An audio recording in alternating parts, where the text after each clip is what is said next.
Welcome to episode 98 of the Girl About the Globe podcast. In this episode, I'm joined by Sara Braca, author of When the Church Burns Down, Counsel the Wedding, to discuss travelling after divorce. If you've just come out of a relationship and need some inspiration, this is the episode for you. Stay tuned. Welcome to Girl About the Globe, a podcast for you, the solo female traveller, empowering women to travel solo with maximum adventure, minimum impact. Welcome to another episode of the Girl About the Globe podcast. Today I'm joined by Sara Braca, author of When the Church Burns Down, Counsel the Wedding. We're going to discuss her brand new book and stories of her post-divorce adventures around the world. Hi Sara, thank you for joining us today. Hi Lisa, thank you so much for having me. First of all, congratulations on your brand new book that is out now. That must be such a sense of accomplishment. Thank you so much. It's my first book and it just came out a few weeks ago, so it is quite a thrill for me to be able to share my story. And thank you again for the opportunity to share it. Oh, you're welcome. I'm really excited to talk to you actually because I feel as though I resonate a lot with your story. So I feel like this interview is going to be really good. But what made you decide to share your story and write the book in the first place? Yeah, it's quite an interesting journey that I had as an author. But what happened really was that after my divorce, I discovered that I was accidentally living a kind of counterculture life. What I found was that I was happily single and a solo adventurer, and I have this knack for finding joy in unexpected places. And what I would encounter on the road is I would meet people who seemed to expect something different from a single divorced woman. I think people had this stereotype, they would Yeah. expect me to be home alone, crying into my cat. And that is absolutely not me or not the life that I was leading. And I found that I was quite joyful, and folks expected me to not be joyful. And I started doing some research, and I realized that the single population in the world, and particularly in the US, is growing at exponential rates. It's a huge growing population. And I started to think, gosh, if all of these single people felt more empowered to live their lives fully now, wouldn't that be amazing? And maybe I can help more people see their lives full as they are, as opposed to waiting for a partner for their lives to become full. I love that because I'm also divorced as well. And I feel as though there's a lot of pressure in society for women to be partnered up. And if you're not partnered up, like you're saying, there's a kind of judgment. When you start creating your own path in life and you start to go out and have all these adventures, I think it's just really inspiring. And it's great that you want to share your story and also inspire others as well. Thank you so much. I feel exactly the same way from what you described.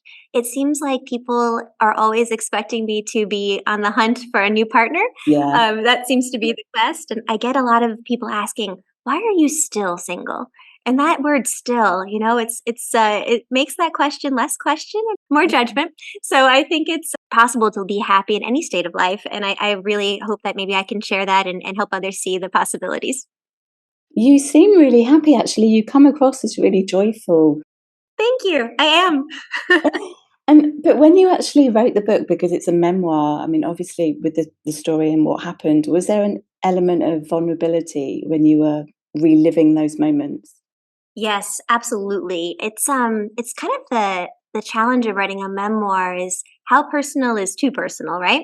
Yeah. And I think that the area where I felt this the most was the first chapter of the book, which is called Altars Ablaze. It sort of tells the story of the church fire and my wedding and also the split, kind of all in one chapter. And the initial version of that chapter sort of glossed over the conversation that my now ex-husband and I had that sort of ended our marriage.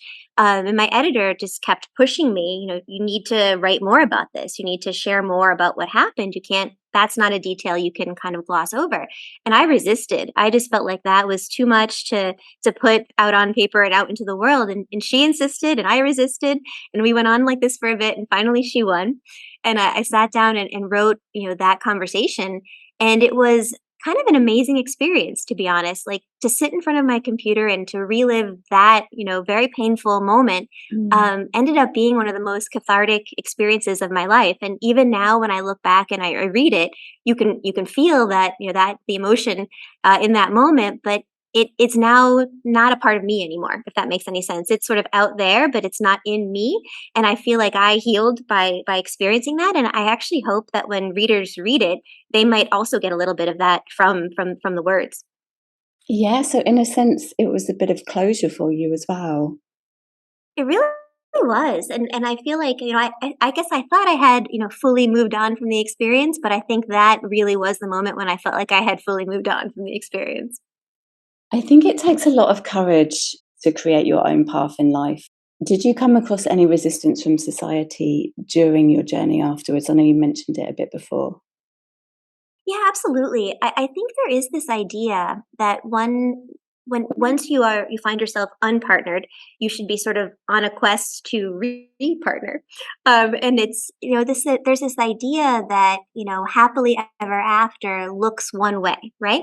That it's a family and children and a partner, and that may be true for many people, but there's also many people for whom it may not be true. And there also are people who are in the middle, maybe between stages of life. And my personal philosophy is that there's more than one way to be happy and that there's no one size fits all model to a happy life. I think we can be happy at any stage. And I think it's sort of a question of realizing we have choices and making the choices that make us as people the happiest. And sometimes we do run into some challenges doing that, and some kind of societal perceptions. But it's really my feeling that we all have a right to be happy wherever we are in life. Definitely. Was that part of your decision for moving to Italy? Because I know that you describe yourself as a Renaissance woman living in a medieval Italian city. Did you find it easier to become, I guess, a newer version of yourself being further away from your hometown? Yeah, I think that's definitely part of it. The kind of Europe bug bit me, I guess you could say, many years ago. I studied abroad when I was a university student. I studied in London, and living there for a semester and being so exposed and so close to history, the culture, the lifestyle differences. I was hooked from back then, and always wanted to make living in Europe a part of my life in the long term. But as it does in many cases, life kind of got in the way, and for many years that just wasn't possible. But then after my divorce, the initial period of after my divorce was quite challenging. But once I got myself back on the road and started re-exploring Europe, it sort of seemed like it might be the right time to make a move. And for me, Italy became the place I wanted to focus on. My family is Italian. All of my heritage is Italian, and I Mm. really wanted to explore that side of my past. When you go through a divorce, you obviously lose the partner, but you also lose the partner's family. And in many ways, for me, losing one family made me more focused on reconnecting with my own. And so part of my desire to move to Italy was to actually be able to reconnect with my own culture and my own heritage and to really more deeply understand that aspect of myself. Can you speak Italian? Or could you speak it before you moved there? No, when I showed up, I couldn't speak any Italian at all, which was definitely an adventure. I speak much better now. That's amazing, though. I mean, I personally think that takes a lot of courage again as well, is to move to a different country that's got a different native tongue to what you're used to. Because I moved to Spain or I moved to Colombia and my Spanish was awful. I mean, it's still not great, but I just had the best adventures, and it's just amazing how you can actually converse with people even when you don't really know the language, just body language and tone. It gives you those, like you were saying earlier about the joy in life, it gives you those moments. Absolutely. It's so much, it's kind of amazing what you can communicate without actually speaking. Like, there's so Mm. much from body language, and I feel like I've become an excellent charades player through this journey. But you really can learn so much from people just by observing them. But I've had some really kind of really hilarious like language snafus, which you kind of just have to laugh at. Like one of my favorites, which is really embarrassing, but it's so funny. There's this. I would call it a sandwich. Any Italian listening will be very offended, but there's this panino called a cecchino that's very, very popular in Tuscany, and it's like focaccia, and it's stuffed with various delicious things like prosciutto or tomato and really beautiful panino for lunch. And the word is cecchino. And I practiced and practiced, and I was gonna go to this pizzeria and ask for a cecchino with prosciutto. So I walk into the pizzeria, and I walk up to the counter, and I order a cuscino with prosciutto, which is a cushion with prosciutto, not not what I meant to say. And the poor person working at the shop just looked at me like, "What is she saying?" And then she just wagged her finger at me and was like, "Cecchino. Repeat, cecchino." It was like, "Oh my goodness, I couldn't even order a sandwich." But it's those kinds of things you have to laugh at because, learning a language is such a journey and it's such a humbling journey. But it's like when you things like that, I probably made her laugh. I probably gave her a moment of joy that day. I certainly all my friends got a chuckle out of it, so, hopefully your listeners will as well. But it's been quite an adventure. Oh, and how are you finding life there now at the moment? It continues to be amazing.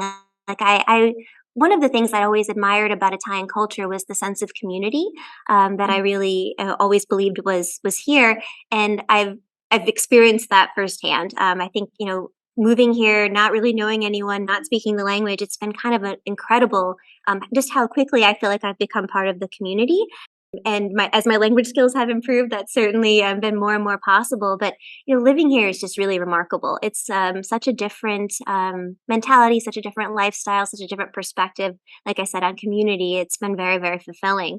And sometimes the universe works in amazing ways. But a dear friend of mine from my college is actually here, living in town, which is kind of That's incredible. fantastic. And it's remarkable, isn't it? How Yeah. sort of the world the dots get connected. Yeah, I think it does though. I think because I believe in the universe as well, and I always kind of go wherever I feel guided to. And I think that when you listen to that and you're back in the flow of life, then things just fall into place for you, like magically, I think. I think when you're going against the grain, especially when you're not being the authentic version of yourself as well, things can be very challenging.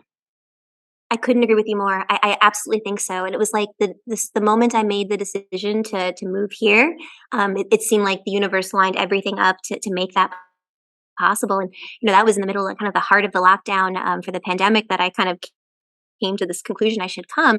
So that was kind of an odd time to be planning a grand adventure, but it was kind of amazing. As soon as it was possible, I came out here and, haven't looked back since. Oh, fantastic. Honestly, you just sound so happy. So I'm presuming that your values in life are obviously joy and what are your other values in life? I think really, certainly, freedom is probably the number one value, I think, for me in life, and joy, certainly. I think those 2 things are the things I value the most.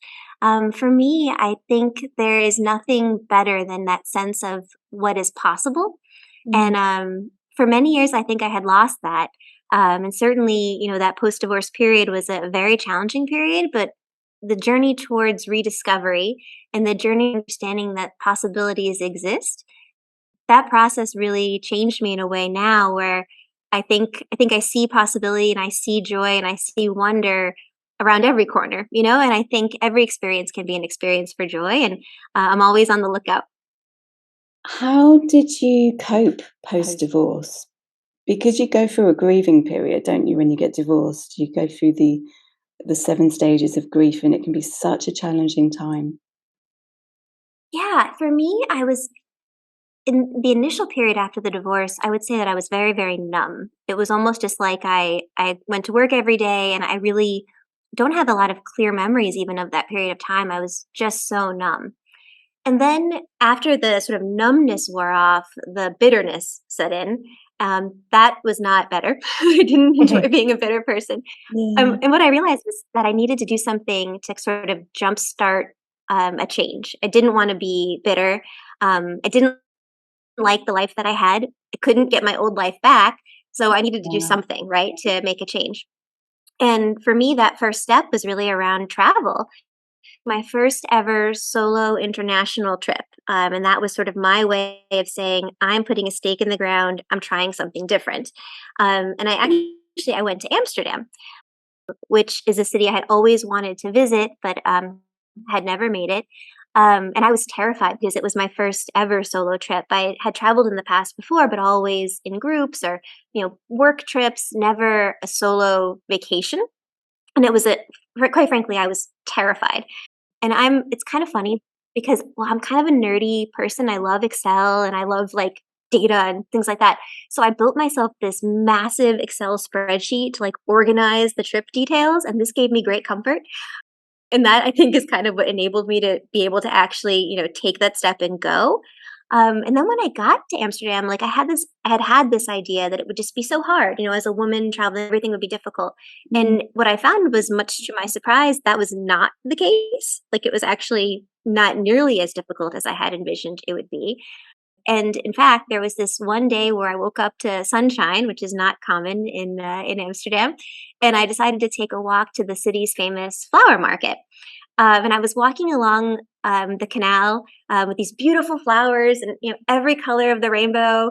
These boats are sailing by in the canal, and it was just this magical, magical day. And I just remember feeling like so happy in that moment. And that was a feeling, in this immediate post-divorce period that I hadn't had in a really long time. That sort of pure joy and happiness. And I realized it was because I was doing exactly what I wanted to be doing. I was exactly where I wanted to be, and I did it. I got myself there. And Yeah. it was in that moment when I started to realize that, what more could I do? I just had to sort of let myself try, and maybe amazing things could happen. Yeah, so you found it very empowering to do your first international solo trip. Yeah, very, very empowering, very fulfilling. And I think at that, when I got back, what was interesting is when I got back to the US after that trip, obviously my life hadn't changed, but my perspective had. And that was the thing that I held on to, because I think that's sort of the beauty and the power of travel, right? When you Mm. find yourself in a context that is not your home, it's almost like you can see yourself more clearly and your perspectives more clearly and maybe even your values more clearly. And that was just, I mean, I still get the chills thinking about that. That's the best thing I think about travel. Yeah, and you just learn to be okay with yourself, don't you? You just learn to embrace a lot of alone time and you really get to know yourself, I think, when you solo travel. You really get to know how good you are at problem solving and just how much you can look after yourself, which is really important, I think, when you come out of a divorce and you've been used to being with somebody else for so long and then suddenly you're on your own again and it's really daunting, I think. Oh my goodness, yes, it's so daunting because there's so many things that suddenly seem, at least to me, suddenly seemed overwhelming. It was so many things I was now responsible for on my own. And I think you're right, because no matter how well one plans for travel, there's always something that happens. And when the more of these problems you solve, suddenly you realize, wow, I can do a lot of great things. Like I can solve a lot of problems. And then you sort of become more confident as a person. That's certainly been my experience. Yeah, as soon as you do it the first time, it just gives you that extra confidence, doesn't it, to continue?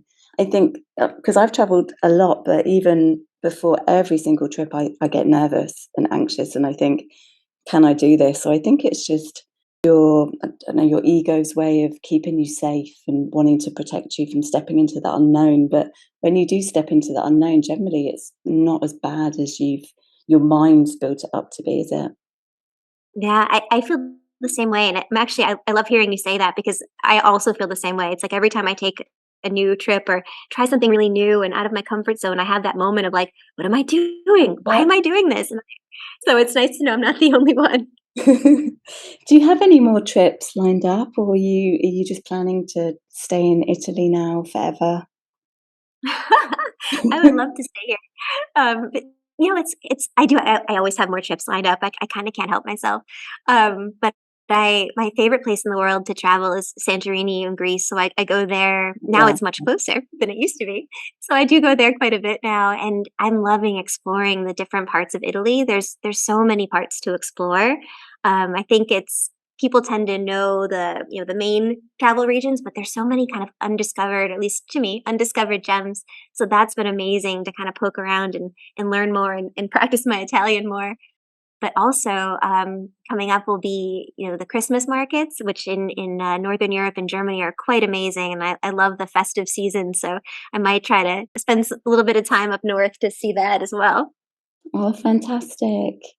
What would you say to someone who was in a similar situation to you and they've just come out of a marriage and then unsure of their next move? I think there's a couple things I would say.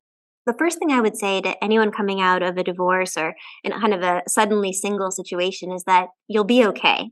I think it's so jarring to kind of go, like you were saying before, from having a partner on the journey to sort of going it alone. And I think sometimes it's hard to imagine that you will be okay, but you will. You'll definitely be okay, and you'll be so much stronger for having had this experience. So that's the first thing I would say is know you'll get through this. And the second thing I would say is, try something different to reconnect to you. So what is the thing that sparks joy in you, that lights you up, that that's just about you? Like, so for me it's travel, but for different people it's different things, and I would say do that, connect with that thing, and just even a little bit, a little step. And I think once you start to rediscover your joy in small places, it becomes more possible to build on those small places and grow it into more of a kind of continuous feeling. And it takes time. It's definitely a journey, and everyone's timing and process are different. But reconnecting with your own joy is a great place to start. Oh, definitely. That's great advice. And I was the same as well because travel was the thing that used to bring me joy before I was married. And that's why I just took off and just threw myself back out there again and just went traveling because I knew that that was my happy place. But I did face challenges because I went to challenging countries, but I really grew out of that. So I think, like you're saying as well, just embrace it and just do something that makes you happy. Yeah, and there's so many places to find joy, and there's so much to marvel at and wonder at in the world, you know? And I think somewhere along the journey I had lost my sense of wonder, and then when I Mm. refound it, like you can't that's once you refine it, I think you don't lose it again. And just looking at the world with those types of eyes, I think it makes every day a joy, you know? Yeah, because you start to see it through a completely different lens, don't you? Absolutely, absolutely. And I think sometimes life throws curveballs. It's sort of the nature, right? But it's sort of what we do with the curveballs we've been thrown that makes all the difference. Definitely. And for somebody that doesn't know your story, can you give us a brief synopsis of your book? Yeah. So the book is actually the title of the book is a little strange, right? When the church burns down, cancel the wedding. But that is actually my life motto because 1 week before I got married, the church actually did burn down. Wow. So I still got married. I moved the wedding to a different church. But it is kind of funny because back to what you were saying earlier about following the universe's guidance and kind of what happens when you do and what happens when you don't. Um, yeah, I probably should have realized that was a bit of an omen. And then the kind of interesting point about that is that 6 years later, my ex and I split. And it was a call from 1-800-Flowers, a US flower delivery service, that alerted me to the flowers he was sending to his then girlfriend. So I feel like when the universe gives you a fire to start your marriage and an errant 1-800-Flowers phone call to end it, you kind of have to write a book. So there Yeah. is that. Uh, but the book really, it kind of takes on this very serious topic of recovering from a divorce in a very lighthearted way, and it really tells about the adventures that I embarked on and the kind of process that I went through to re-find my joy in life. And there's adventures certainly around the world, but also a little bit closer to home. How long did it take you to actually write the book, just out of interest? It was actually kind of a long process. It was I would start it and stop it, and I was working full time, doing a lot of other things. So it was probably start to finish close to 4 years in terms of the writing process. But when I got to Italy is when I really buckled down and was like, I'm going to finish this. So the kind of the meat of it was over the last, I would say, year and a half. But it was a good 2.5 years before that since that the work actually began. So before we just start wrapping up, is there anything else that you would like to add about solo traveling in general or your book or any advice for people going through a divorce? I think that, the one thing I would wanna say about solo travel is if you've been nervous to try it, like, definitely give it a try. It's the most empowering thing in the world, and for me, just the freedom to choose when you travel, how you travel, what you do when you're on the road is so remarkable, and the learning that you get from the experiences, good and bad, is really priceless. There's nothing like it, and it's the best thing in the world. So if anyone's on the fence, just try it. Even a short weekend trip, just try it and see. You might be surprised. So that's my reflection on solo travel. And about the book, for me, it's been a labor of love, a journey of love. And I just really hope that when people read it, it brings them a little bit of joy, and it brings people a little bit of hope, and maybe even a little bit of inspiration to, that things get better. And when something goes wrong, it doesn't mean that the next right thing isn't just right around the corner. So I really hope that that's the message people take away from it. There's joy to be found in all different ways of living. Oh, I love it. Thank you. I just think it's so inspiring. So where can people actually go to buy your book? They can buy it online wherever books are sold. So Amazon, BarnesandNoble.com, and then in quite a few stores in the US, in-person bookstores. And then you can also feel free to go to my website, which is SaraBracaAuthor.com. And there's some links there for purchase. And I hope it inspires folks. Thank you so much, Sarah. I'll put a link to your website on the interview as well. So thank you so much for sharing your story, and I wish you every success and lots more solo adventures in the future. Thank you so much. Thank you so much for having me. It's been such a joy speaking with you today. I hope that this interview has inspired you if you've recently been divorced or come out of a long-term relationship. If it has and you want to get your hands on Sarah's book, you can find out more on her website at sarabracaauthor.com, and I'll be back next week. Thanks for listening to our Girl About the Globe podcast, making solo travel easier for you. Find everything that you need for your solo travels at girlabouttheglobe.com, and don't forget to subscribe so you don't miss an episode.